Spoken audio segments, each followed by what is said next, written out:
episode number 255, 1,000 horsepower convertible Camaro.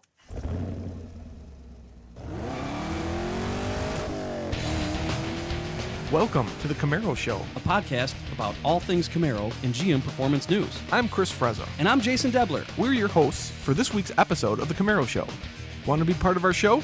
It's easy. Just leave a message on our voicemail hotline at 586-486-3182. So sit back, relax, and enjoy the show. And welcome back, everyone, for another exciting episode of the Camaro Show. I'm Chris. I'm Jason. Hey, what's up, dude? There's this big, bright thing in the sky today. Yeah. It looks familiar. I think I see it, too. What the hell is it? It's a flaming ball. Oh, it's been so dreary lately. Feel like you're at home, don't you? Yeah, it really does. It's Yeah. Oh, man. So to our listeners, I hope wherever you're at, the weather's reasonably nice because it's just been blah lately. Yeah. It made me feel blah. Yeah. So Yeah. Well, we have winter, and in a few weeks it will be spring. And That's I think right. I think it's March 8th this year is when we set the clocks forward for another hour already. hold on. Alexa, when is daylight savings time? Oh, hold on. Here we go. Alexa, when is daylight savings time?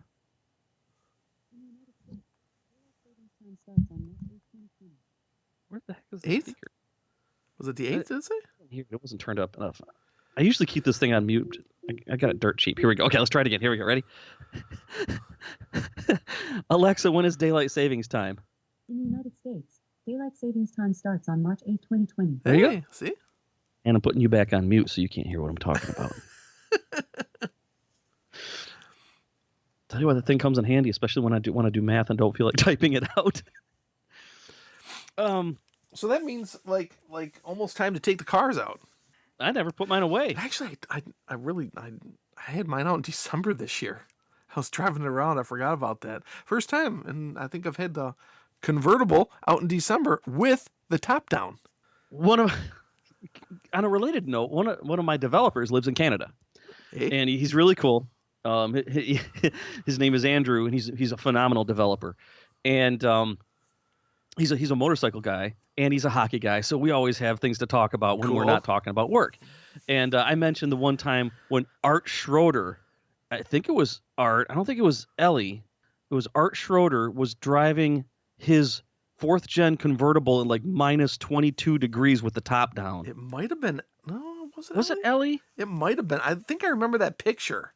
I've got it somewhere. Maybe it was Yeah. Ellie. I always get those two guys mixed up, and that's very unfair. It's only because they're both Canadian, and for no other reason. Yeah.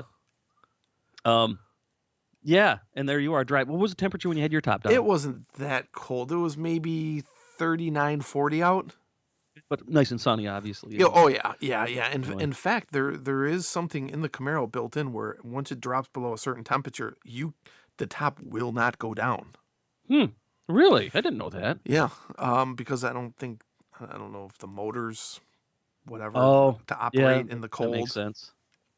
Yeah, But I'm sure Al could answer that question for me. that's right. I know, or I could just Google it. Al's got his hands full. So you've had your Camaro for how long now? Well, I bought it in is it 2016? I think I bought it in 2016. It was as a 2017 model. So, So yeah, going on 4 years, man. it's out of warranty. Wow. Yeah, I didn't just buy an doesn't extended seem like warranty. Doesn't seem like it's been that long. I know. And you're pretty happy with the power that it makes, right? Yeah, it's like my 5th gen ZL1. The LT1 motors it's a beast. I love it. And having a convertible has been just so much fun. Just throwing the top down, and just getting in and cruising. I love it. And just for the folks at home, how much horsepower does that convertible of yours have with that LT1? 455? Is that what it is? That's a whole lot of power. Yeah. How'd you like to more than double that for your convertible? More than double it. Yeah. More than double it, yeah. A lot of places won't allow you to race them or even track them without a roll bar. With that, Well, because it's a convertible. Yep. Remember, like, I mean, you did the M events and all that. I mean, Oh yeah. you needed a convertible. You needed a roll bar when you ran certain times, right? Yeah. And not the ones that's made out of painted PVC pipe that some guys would do just to pass inspection. Oh my God, that's horrible. Yeah, because nothing like compromising your own safety, idiots. But anyway, well, where we're going with this is that based on the title alone of this episode, you can tell that well, our friends over there at SVE is now making 1,000 horsepower Camaro convertible. Yankos. Yankos. Wow. Yeah. Wow. Can you imagine? Can you imagine that kind of? I guess it doesn't make any difference. Fast is fast, right? But with the top down, it's got to have a completely different aspect to it. It is. It just opens up your world when you're driving a convertible. Yeah. This comes from, as always, our friends at musclecarsandtrucks.com. This is crazy. I'm going to the SVE website right now. Mm-hmm. Gosh. I mean, we've talked about SVE's cars before. They usually debut them at SEMA. They've also got their, extreme supercharged sport truck. They brought back the Cyclone name. They do Yukons and Escalades and all sorts of stuff, and just always doing some cool stuff. And this is just bonkers. It's beautiful. It's beautiful. The crown jewel of this 1,000 horsepower Chevrolet Camaro is an LT1 based supercharged V8 engine that's grown from a 6.2 liter to a 6.8 liter, 418 cubic inches of displacement, as seen in the Yenko SC Stage 2 Camaro. It features a forged 4340 steel crankshaft, an H-beam rods, forged aluminum piston, CNC ported high-flow LT4 cylinder heads, upgraded fuel system injectors, and ARP, high-strength head and main studs, high-output custom supercharger in black. Custom colors are optional. 10-rib dedicated belt drive system, 10% larger throttle body, custom stainless steel long-tube headers, and high-flow cats, and a higher capacity high-flow and low-pressure fuel system. So, in other words, this car's a beast of gargantuan power. I like that word. People don't use that. People do not use that word enough anymore, in my opinion. Gargantuan. Yeah, but you know what they do use? What? Ginormous, because it's cute. Oh, I thought you were going to say Gapplebees. Anyways. Oh, God.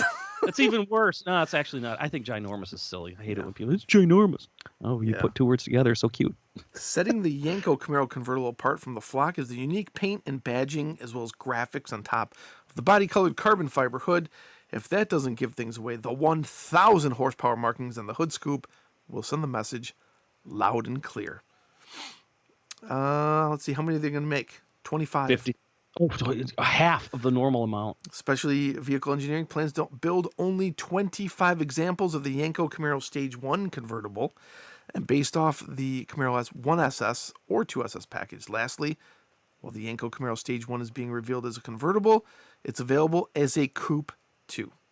Yep. Pricing is not immediately clear, but you can probably expect this 1,000 package to run around $69,000 and up, as seen with the 2020 Yenko's SC Stage 2 Chevrolet Camaro. So that's $69,000 on top of the price of the car. Yeah. Wow. I mean, that is definitely an ouch, but I mean, what you're getting, okay, you're not getting some fly-by-night tuner thrown together. No, you're going to get a warranted, validated car that they will stand behind. They've got a very good reputation. So, if I won the lottery, I would definitely have one of these in my garage. Definitely have one of these in my garage. Oh, yeah. Oof. This is definitely a collector's item for sure. Oh, I in would, addition I to would, the... Dude, I would drive the piss out of this thing. In addition to the gargantuan power that it makes. Yeah, see how I did that? Yes. Yeah, that's really something, man. God, I'm going to link this up in the show notes. Everybody should go look at these pictures, because I want this orange one right here. That one. Wow, whoever shot that picture, who did that picture, that would make an awesome poster. Dave, if you're listening, make posters of that picture and hand them out at your show. Oh my goodness. Not only will you put everybody wanting you to sign these things, but these things will be hanging up everywhere. God, I love that picture. Actually, I probably know who made it. Really? Mm-hmm. Same guy that, if it's the same guy, it's the same guy that I worked with side by side at SLP. Wow, it's beautiful. Yeah. He always did great work. He did. It looks like his work. Wow, it looks beautiful. It does. That shot is just perfect. Yeah, you can tell exactly what everything is in that car just by that picture. Yep. Here's the funny part: that shot was probably just taken in a parking lot.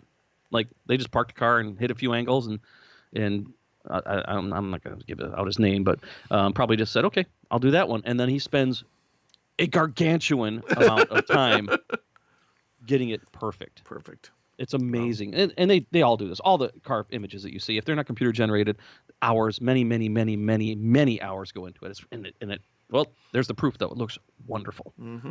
Mm-hmm. Good job, Hamburger team. Great. All right. Hey, I got a question. Yes. Do you say it is a Camaro convertible, or do you say it's a convertible Camaro?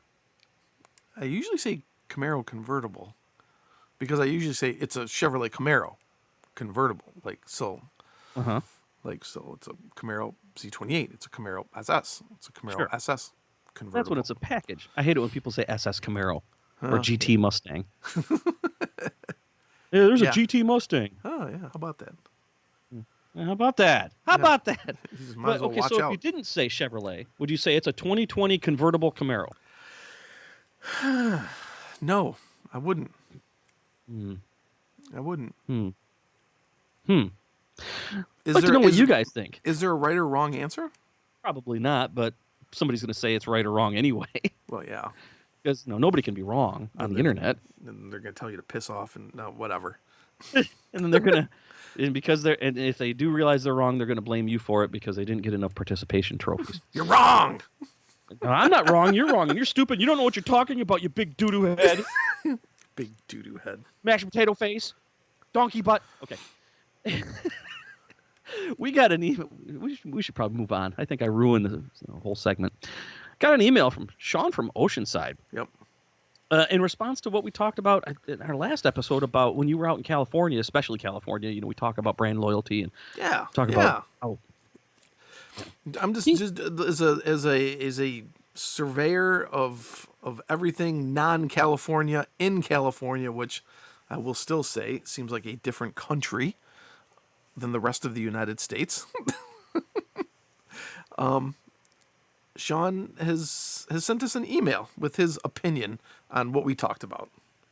Yeah, you want me to read it? Yeah, go ahead. He says, "Dear Chris and Jason."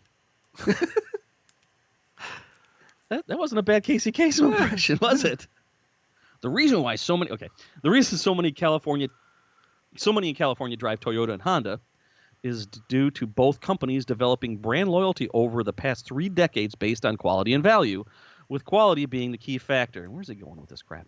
Remember back in the 1980s, the Big Three lobbied the federal government to impose tariffs on Japan to reduce competition. The Big Three short-sightedly focused on reducing competition, but did not focus on quality or innovation. Toyota, Honda, Nissan, etc. delivered on quality, innovation, value, and increased gas mileage, while U.S. automakers lagged behind. That, combined with a naive expectation that consumers will buy American, resulted in losing market share and loyal customers. Currently, the Big Three are once again playing catch-up, but this time they are trying to catch up with Tesla. A Humvee with a bazillion foot-pounds, I was going to say gargantuan, foot-pounds of torque is great, but without the charging network to support it, consumers will turn to Tesla as they know they can drive cross-country with minimal delays. The other factor which holds the Big Three back is the stale 20th century corporate culture that has become inflexible and too risk-adverse. A good book to read on this subject is Leadership by Rande Soma, and he gave a link to it. Interesting points. But he also continues, Jason, regarding the Copo Camaro, YOLO. Pull money out of that 401k and Roth IRA. Who needs to retire in regards to my being selected for the second time? So going back to what he's talking about, he broke this up into 3 paragraphs. And thanks for this insight, Sean. It's very good insight indeed. It is great, good insight. And I think that you it's probably the best way to tell the story as to why things happened. Right. California is a giant state. Like compared to Michigan, let's see, how many residents Yeah. Want me to ask live Alexa? in California? Go ahead. Alexa, how many residents are in California? As of 2017, the population of California is 39.54 million. So 40 million. So yeah, it's about 40 million. So how many people live in Michigan? Alexa, how many people live in Michigan? As of 2017, the population of Michigan is 9.962 million. So a quarter. So 40 million people, yeah, in California. California's a big state. About 10 million in Michigan. Yeah. Yeah. And no, this show isn't sponsored by Amazon. I just happen to have it on my counter, at my desk here. By the way, Amazon, if you'd like to sponsor us, just reach out to webmasters at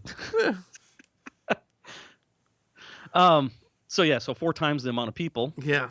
So I think there's so many comments I can make. I know. I don't want to offend my California friends. I know.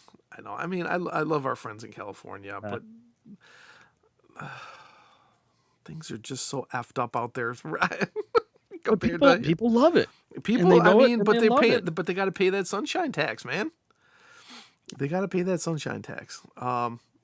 Tesla has done a phenomenal job, I would say, of being the automotive manufacturer who doesn't run like an automotive manufacturer.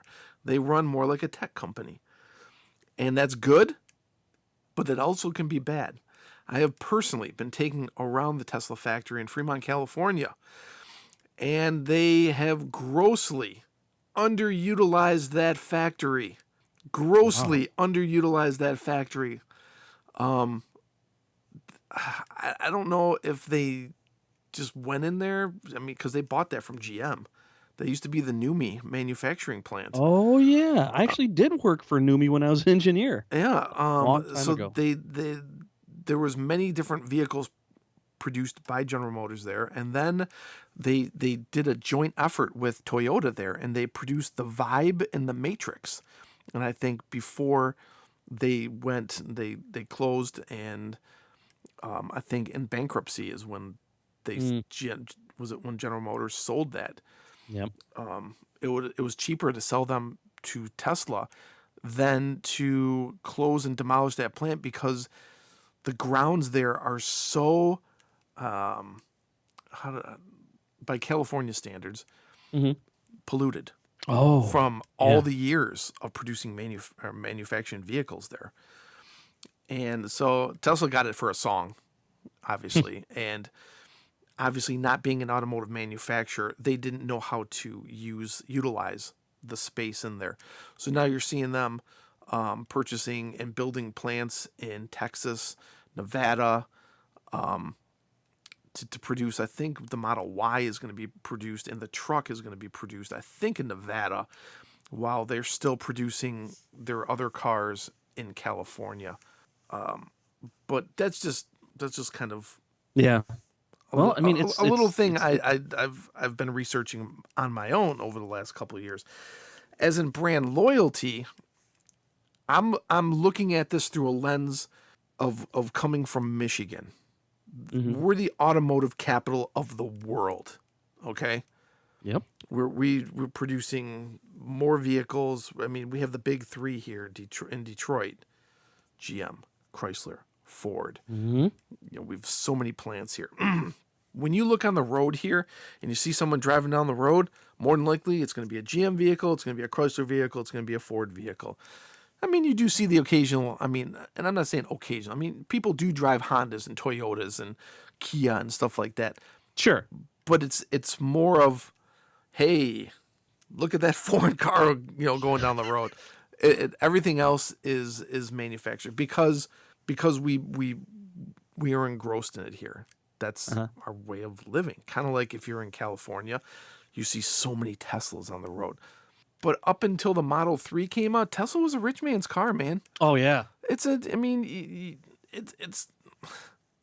not cheap. Tesla has invested a lot in their electric, their supercharger system going across the country too. the downfall is the more cars produced by Tesla, the more people are lining up down the road and having to wait 3 hours to charge their cars. I mean, just recently, look at the news from Southern California. People, I think it was last Easter, people were coming across the border from Nevada into California, and just do a search on this. They were lined up down the road trying to charge their car. Did you see that? Yeah. Mm-hmm. It was insane. It was insane. And that's just another thing. That's just another, I guess, reason why I don't think we're ready for electric cars full time. Well, yeah, but this isn't something that can't be fixed with writing a big fat check. Yeah. And it's gonna happen. You got to have the infrastructure too. That's true. We need less people on the roads. Period. Just because you drive an electric vehicle doesn't mean you're, more earth friendly. I mean, who's producing the lithium-ion batteries? Where are they disposing of the lithium-ion batteries? All that kind of stuff goes into account. But yeah, I think good points were made by Sean. Oh yeah, very good. Thank you for summarizing that. I think back. I mentioned this a lot over the years on this show. Most of my family, when I grew up in the Lansing, Michigan area, I shouldn't say most, but a good portion of my family worked at the General Motors plants their whole lives. Yeah. And they only bought General Motors vehicle, as Dan Gilbert would say, eat your own dog food. And that's great. But the thing is that you can't survive by selling to yourself in so many ways. And boy, they were, looking back and knowing what I know now, they were definitely very short-sighted. The U.S. cars were crap in the 80s. Oh my God. And getting into the 90s. In fact, they're better. I would think they're better now than they ever were. Quality is better now. They got to keep up to survive. Well, you got to compete. Yeah. But oh gosh, it says other factors that are holding back the big three is the stale 20th century corporate culture. Yeah. I can agree and disagree. I think things have changed drastically over the last 10 years, especially since the bankruptcy. But also running a car company like a tech company can have its pitfalls as well. Well, like what? Tell me about that. One, they don't know how to design a freaking factory. Big time. Well, the factories just make the product. They don't make the decisions. The decisions need to be run like a software company. Well, that's what I think. Let's see here. I just, while we're talking, I pulled this up. Most 2020. This is JD Power 2020. Most dependable model per segment: small car, Honda Fit; compact car, Nissan Leaf; midsize car, Buick Regal; large car, Toyota Avalon. I just hear it that way in my head. Yeah. I don't know why. Small premium car, BMW 2 Series; compact premium car, Lexus ES; midsize. How long is this list? It's all right. Midsize premium, Genesis G80; compact sporty car, Mazda MX-5 Miyagi; midsize sporty car, Ford Mustang; small SUV, Buick Encore; compact SUV, Chevrolet Equinox; midsize SUV, Toyota 4Runner; large SUV, Chevrolet Tahoe; small premium SUV, Mercedes-Benz GLA; compact premium SUV, Porsche Macan, Macadamia Nut; midsize premium SUV, Lexus GX; minivan, Toyota Sienna; midsize pickup, Nissan Frontier, which they haven't updated the Nissan Frontier in like 15 years; large light-duty pickup, Ford F-150 and Toyota Tundra Thai; and then large heavy-duty pickup, Chevrolet Silverado HD. So there was a time when no automotive manufacturer were on that list. I'm pretty sure of it. Yeah. I think we've been seeing changes over the last decade. So. Oh shoot! I just should scroll down. Most dependable brands. I'll just do top 5. Number 1 is Genesis. Is that a brand? Genesis is a brand? I thought it's Kia. So did I. Maybe they spun off their own brand. Number 2 is Lexus. Number 3 is Buick. Number 4 is Porsche. Number 5 is Toyota. And then Chevrolet is number 9. Ford is number 10. Cadillac is 12. I'm just looking for American now. Ram is 19. Dodge is 25. Jeep is 26. GMC is 28, which doesn't make sense. Oh, as a brand, yeah, I get it. Chrysler is 31. So we could talk about this for an hour. they're not doing too bad, though, compared to what they used to be. I'd love to know what it was 10, 20 years ago. All right. I know we got to move on. Let's see here. What else we got to talk about here? Oh, yeah. YOLO. I got an email just recently from somebody that bought one of the diecast cars that I designed and produced. Mm. And, it's been many years since I did that. 10, now that I think about it. Wow. Yeah. And somebody bought one, and they wanted me to explain the history about it. And so I thought it might be easier just to mention it here. Plus, maybe we get a new listener on the show. So, yeah, a long time ago, Chris, you and I, we owned a website called CamaroZ28.com. It had some heyday back in the day. Oh, yeah. And I always wanted to make my own site-branded diecast cars because I was a diecast collector. I think most of us are at some point. And so I worked with a company called Greenlight to produce a series of diecast cars. The first three were CamaroZ28.com diecast, and I designed all three of them. The first one was a 5th gen, but patterned purposely on your 4th gen design, black with silver stripes, just to pay homage to your car. The second one was the Sunoco race car. Oh yeah, I remember that. That I released that 2 weeks before, a week before SEMA. Yep. And then SEMA happens, and Chevrolet had been building the real deal at the same time that I designed the diecast version. Completely. And they thought that I knew, and I just didn't know. I didn't even know. No, that was funny. The third one was a 5th gen Camaro convertible pace car with the classic Indy 500 pace graphics on it. And as far as I know, that was the first designed 5th gen with throwback Indy pace car graphics and in a convertible that was ever designed, even though it was 1/64 scale. And then the very last one, I decided to change it to the Camaro Enthusiast Collection, because I didn't want it to be so site specific, because they were pretty popular. I mean, people loved them, and I was really enthused by the fact that the first one sold out in like a month. Yeah. Like, it was gone. I know Brent Franker has a couple cases of each one in his garage, by the way. Wow. Cases. Like, cases. I don't remember how many is in a case, but it's quite a bit.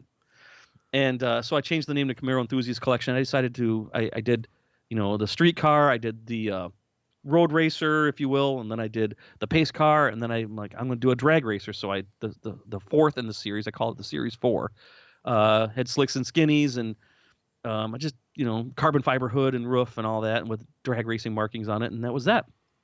So that's the history behind them. I sold them directly. I was a one-man operation. I designed it. I paid for it, and it wasn't cheap to have those things made. It was a gamble, but it did okay. I made my money back, and I had a lot of fun with it. I was a one-man shipping operation, packaging, shipping, everything. Had some help with people folding the boxes.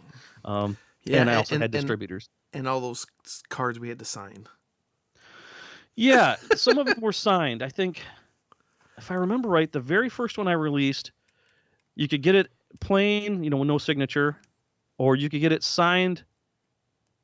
The first 100 had the option to be signed by us because they were all numbered, and I made sure that I sold them sequentially. Right, because they had the cards that we signed, and we signed them in blue and black, or the green machines we signed in green. That's right. So I made sure that they were sold perfectly sequentially. So the earlier you order, the lower the number, and you got a matching certificate of authenticity on heavy cardstock that we had both signed. And that was a drag because they came, there was over 1,000 of them made, and they didn't come in any order. Like, they weren't packaged in any order. So I actually had to borrow some warehouse space and lay them all out in groups of 10 up to 1,400 so I could order them perfectly. So I was true to my word that the earlier orders got a lower number. Wow. And that took days to sort through. Wow. So anyway, we also had Scott Sunnemeyer sign some, the F-Bod father. Mm-hmm. Those, I think we only did like the first 50, 20, something like that. And he sat right in my basement bar at my house signing those with us. I got pictures of that. Yeah. And then there was actually a little spin-off. There's also a company called M2 Machines that I partnered up with one of my distributors. God, I can't even think of the name off the top of my head, but we made a first gen pro touring car that I designed as well. And that was pretty fun. I don't remember how many. There was less than 1,000 of those. Yeah, Chris, what do you got? You actually have one up there. There you go. That's right. How many are available? Were made. There's a sticker on the front, I think. Let's see. It says special edition body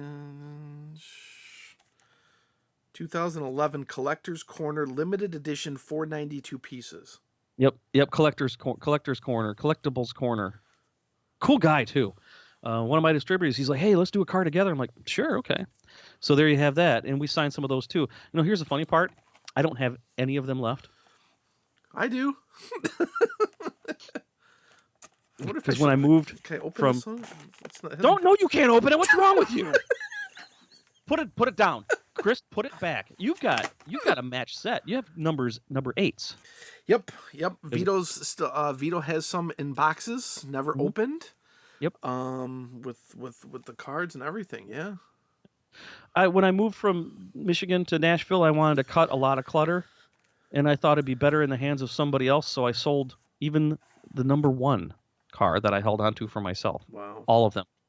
And I sold the prototypes. There was always prototypes. Yeah. I do have some. I took like a super high number and I opened them up, and I do have those. They're just loose. Oh, okay. Because I displayed them on my bookshelf. But otherwise, I sold every single one of them. They're all gone. They're all out there in the wild, and I hope they're thoroughly being enjoyed by people, including the person that emailed me asking for the history behind it. So I think that's it. I think I covered it. I don't think there's any more. Oh, and just for the record, if you're that person, you don't know who the F-Bod father is, Scott Settlemeyer that signed the early ones. He is the Camaro brand manager. That's actually not one of mine that you're holding up. Oh. He was a Camaro brand manager or product manager or something like that. His title changed quite a bit for Chevrolet, and a good friend of ours to this day. Let's see, what else can I mention? Yeah, if you're listening and you bought one back in the day or bought more than one, I know a few people bought quite a handful. Nope, not mine. What the heck? Where did I get these Chris is holding up cars that he's got in on his desk, and he's picking up cars that aren't the ones I designed. Oops. You ought to know by now. They say CamaroZ28.com on them. Yeah, but this one doesn't. The M2 one doesn't. I said that one's kind of like an offshoot. Oh. Don't worry about that one. Okay. Anyway, so as I continue to talk, thank you for buying those from me. It really made those projects a success, and Yeah. I'm glad that people enjoy them. They were fun. It was fun to design them. I still have all the original working artwork. There were different throwaway designs that I never moved on. The drag race car was supposed to have sponsor stickers all over it. Oh. Like a real dragster drag race car. Yeah, T-Bird Motorsports on it, and yeah, actually Thunder Racing actually did sponsor the car because sponsors helped me pay the upfront cost. Yeah. And I put their logo on the back. There's one particular one that went out of business right around that time that still owes me up in the hundreds of dollars for that sponsorship because but I won't mention them by name. Da da da da da da da da. Get it? Yeah. Doesn't matter. Business is business, and sometimes it goes sideways. Yeah. It was fun. I thought about doing another one, doing a Corvette or something like that, but I don't know if people would be interested in them. There was like a wave of these small hobby batches that were made, and I was riding that wave. I guess I picked the right time. Wow, that's cool. The backs of the cars also tell the history on them as well, including how many were made. Oh, here's a nifty story. And then we'll wrap here because I know we're pretty much out of time. But when I made the very first one, the year was 2007 or 8 when I started designing it. I started working with Greenlight, and that was when they'd only released the Camaro concept diecast. Okay. Right, and we all thoroughly believed that it was going to come out in 2009. Well, come out as a 2009 model. So if you've got the very first CamaroZ28.com diecast car, if you flip it over and look on the back, you'll see where the card is. You'll see that on the back, it's actually been blacked out with a strip of printing that specifies it's a 2010. Oh. It has to cover up where I wrote the wording to say 2009. it had to pass GM legal approval to be produced, and they said nope, can't release it with that date on it. And so I think we changed 2009 to upcoming or something like that, because even then, when it was produced, it wasn't public as to what model year the new Camaro would be. Yeah. So look on the back of yours, and you'll see that little patch, if I remember right. God, those are good times. Yep. I got my boxes behind there too.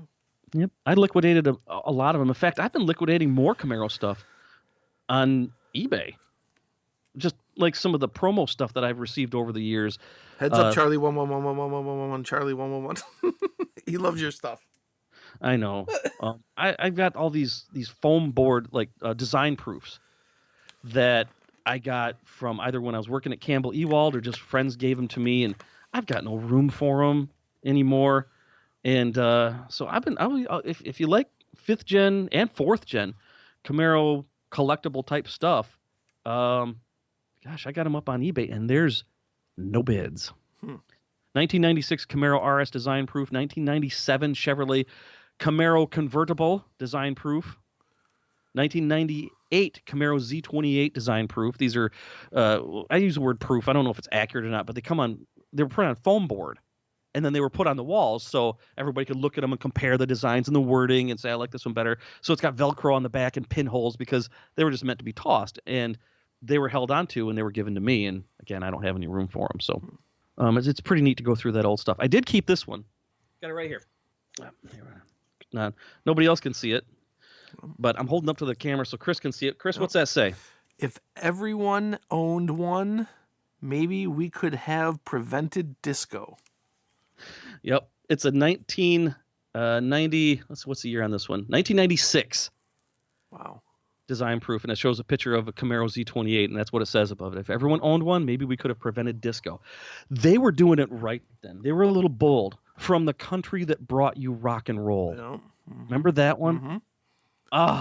Man. Cool. Miss those days. All right, enough reminiscing. Yep. Let's get back to work. Oh yeah, we're out of time. Yeah. That's it. Well, we don't have any voicemails either this week. I hope not. We definitely want you guys to call in. 586-486-3182.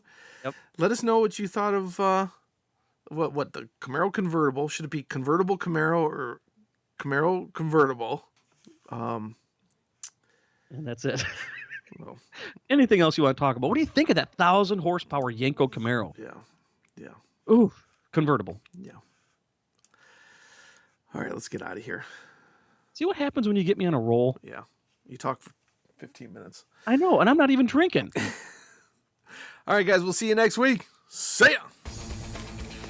Thanks for listening to The Camaro Show. Don't forget, drop us a voicemail at 586-486-3182. We'll see you next week. See ya.